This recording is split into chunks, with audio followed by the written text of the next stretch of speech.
Are you concerned by both a sense of political apathy and perhaps more perniciously what seems to be a breakdown of trust on the part of the public in politics? Yeah, I don't think people are apathetic. I think they're angry. And they were angry with us.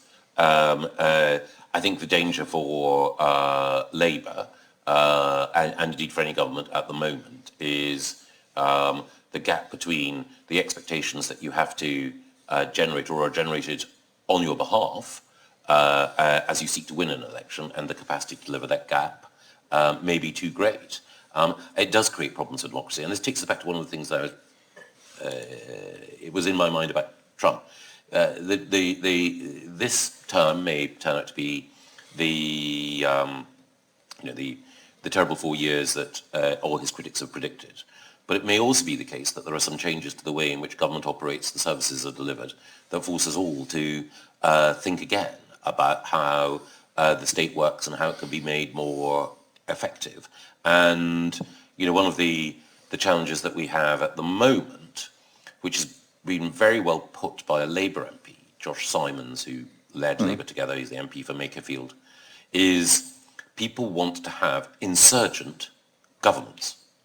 And one of the points that Josh Simons has made, which I think is right, is that overall the impression is created that when people are in power, they say, we can't do this because a court tells us that we can't, or a foreign court, or our own lawyers. Or we can't do this because the OBR, or the bond markets, or the Whitehall machine. Now, each of those institutions has a point and a relevance. But the accumulated effect, in the same way as every piece of environmental regulation has a point and relevance, but the cumulative effect is that you elect someone to take a sword to the Gordian knot, and in government, they're like Gulliver tied down by the Lilliputians saying, look, I can't do anything about it. The Lilliputians have a right to this, they've got a right to do that.